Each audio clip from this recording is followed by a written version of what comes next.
বুদ্ধি আছে, আমাদের স্পিরিট আছে, আমরা প্রতিবাদ করছি, লড়াই করতে নেমেছি। আমাদের যারা প্রতিপক্ষ তাদেরকে তো একদম তুচ্ছ করা যায় না, অবজ্ঞা করা যায় না।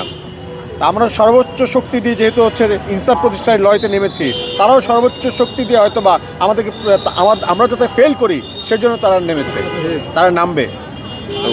তারা তাদের কাজ করে যাচ্ছে, তারা ল দেখাইছে, আমরাও ল দেখাবো, আমরা আমাদের কাজ শুরু করে যাব। কিন্তু এই বাংলাদেশে আমরা ইনসাফ প্রতিষ্ঠা করে ছাড়বো ইনশাআল্লাহ।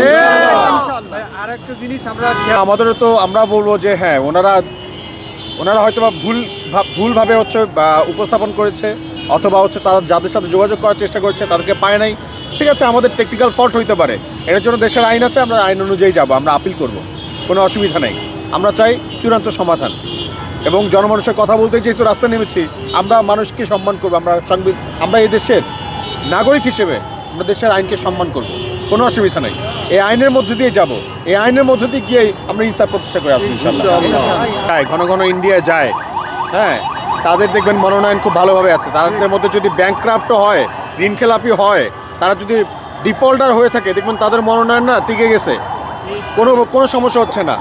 কিন্তু হচ্ছে আমরা তো ইন্ডিয়ার দালালি করতে যাচ্ছি না রে ভাই, আমরা তো দিল্লিতে যাই বসে থাকতেছি না, বলতেছি না যে ভাই আমাদেরকে সংসদে পাঠাও, বলতেছি না তো।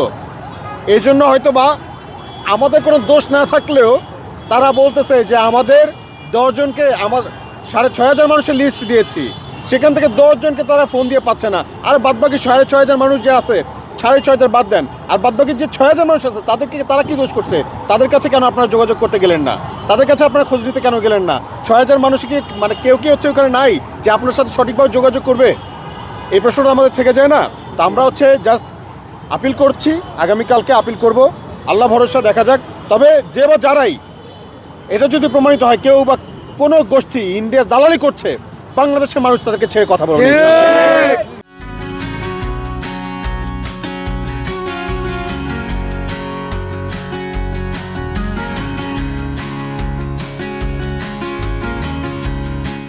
মনোনয়ন বাতিল হয়েছে, হাততালি দিয়েছে, কারা করেছে আমি বুঝতে পেরেছি। আপনারা যাদের কথা বলছেন তারা কার পারপাস এতদিন যাবত সার্ভ করে আসছে, আপনারা এই প্রশ্ন করবেন না?